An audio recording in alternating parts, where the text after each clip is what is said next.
Good morning. Today we are going to start with chapter 4 of Bharatiya Nyaya Sanhita, which relates with abetment, conspiracy and attempt. These can be called as inchoate crimes. Inchoate crime means incomplete crimes. They are yet to be completed. These are three in number, that is abetment, conspiracy and attempt. The sections in chapter 4 are section 45 to section 62. Now these topic of abetment, conspiracy and attempt, they were there in IPC also. From section 107 to section 120B, these sections related with the provisions of abetment and conspiracy, while the last section of IPC, that is section 511, that related to attempt. Provisions of attempt were in the last section. So we can say that abetment and conspiracy, they were together in 107 to 120B, while the provision of attempt was in the last section of IPC. However, in BNS, what we have done, we have taken all the three inchoate crimes in one chapter, chapter 4, which is having section 45 to 62. Okay, we are going to start with abetment first. We'll go section wise. Section 45 of BNS defines abetment. And what is abetment? Abetment can be called as instigating a person to commit a crime. Second is engaging with one or other persons in any conspiracy for doing of a thing, and according to that conspiracy, the act has takes place, illegal omission or act takes place in persons, means in accordance of that conspiracy. And the third is intentionally aiding by any act or illegal omission the doing of a thing. Therefore, what is abetment? Abetment is instigating a person to commit a crime. Second, engaging in a conspiracy, and as per the conspiracy, the act has taken place. And the third is aiding a person for commission of a crime. These three are the acts which are being done by a person, then he'll be called as a abettor, and whatever he has done, that will be called as a abetment. Okay, now we'll take the first one, that is instigating a person to commit a crime. Instigate means what? To provoke, to encourage. Means when one person provokes the other, encourages the other to commit a crime, it will be called as an abetment. Now instigating means something must be done by the person. He has to do certain things either by words or either by gestures, because of which the other person is going to get provoked. Man gets provoked if certain words are spoken, or certain acts have been done, or certain gestures also have been done. So whenever you are doing certain things, you should take care that whatever you are doing, whatever you are speaking, that should not cause provocation to the other, or the provocation for crime should not be caused. We'll take one case. That case is of 1871.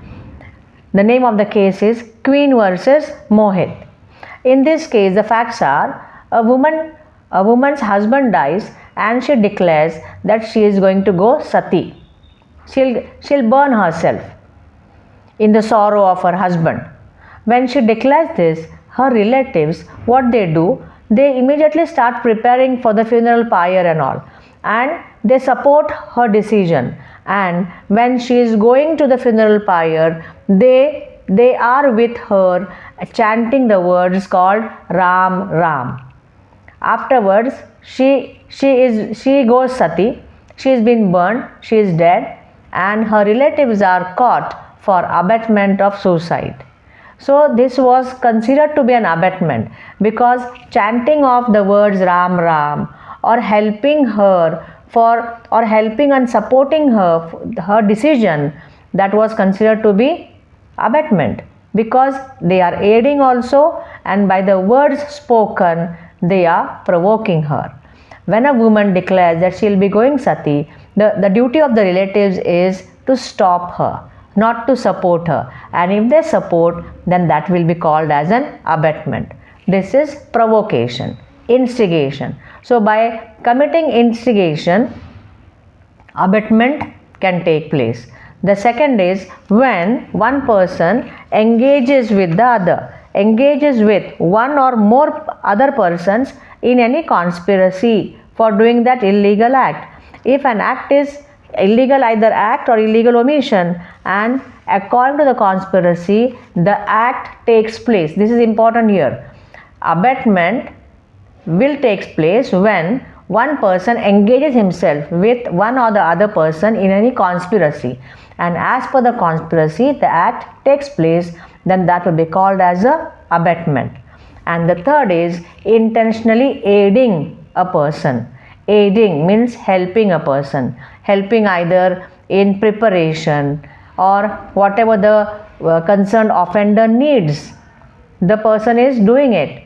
Or here misrepresentation, concealment, which is going to aid him, which is going to help him, also will amount to abetment. Section 45 was previous section 107 of IPC. So abetment can take place by instigating. Second is engaging in a conspiracy and the act should have committed. And the third is intentionally aiding the person. The aid can be either by doing of an act or not doing of an act also. So help can be either positive or either negative. Okay, we'll take an example of a negative. In Kalicharan Ganguly's case, the PSI, he knows that his subordinates, two subordinates, are the rival of the person who is being arrested. So what he should have done, he should have told his constables, his subordinates, see, the person whom we have arrested, he is being arrested for some other offense. You should not do anything to the person. Take care. He should have warned them. But what the PSI does, he just goes away without telling anything to the constables. So what the constables feel, okay, now the boss is not there, means he is giving us the chance to hit the person, and they do it. The two constables are being cast as offenders, and the higher officer, that is the PSI, is being caught for abetment. Now how the abetment is taking place here? By omission. He has omitted to do certain things. He goes away from that place. He knows that once he goes away, these people are going to hit him. So by going away without giving any warning, that also will be called as abetment, by aiding, by not doing certain things. This is section 45. Got it? Now 45 is just a definition of abetment. Now section 46. Section 46 states about abetter. The person who abets is called as an abetter. A person abets an offense who abets either the commission of an offense or the commission of an act which would be an offense, if committed by a person who is capable by law of committing it or with the same intention or same knowledge. Means if I abet you to commit a crime, you do it, but your intention, your knowledge will be maybe different. My intention, my knowledge may be different. My intention is different. It is not like same intention should be there of the abetter and the offender. The intention and the knowledge can be different. The abetter may have different intention. The offender may have different intention. So that is not important. That is mentioned in section 46. Section 46 is having 5 explanation, and all the 5 explanations are very important. These can be called as rules of abetment. Okay. Now what is the first explanation? The abetment of an illegal omission of an act may amount to an offense, although the abetter may not himself be bound to do that act. The abetter may not be himself bound to do that act. But if he abets, the other person does it, he will be liable for abetment, because from his side, whatever he had to do, that is to encourage or provoke, he has done it. That is explanation 1. Explanation second tells that to constitute the offense of abetment, it is not necessary that the act abetted should be committed. Means when I abet you to commit a crime, you may do it or you may not do it. But abetment has taken place. Abetment is a specific offense. The abetment has taken place, but the offender may do it or may not. This is second explanation. The third explanation is it is not necessary that the person abetted should be capable of law for committing that offense. Take an example, what I have done. I have abetted to a child to do certain things, and the child, without any intention, without that concerned knowledge, he does that act. So the child is not capable of doing that act because he is 6 years. So what will happen? He will not be punished. But I have done that abetment. So it is not necessary that the person abetted should be capable by law of committing an offense. He may not be that capable, but I will be liable for abetment.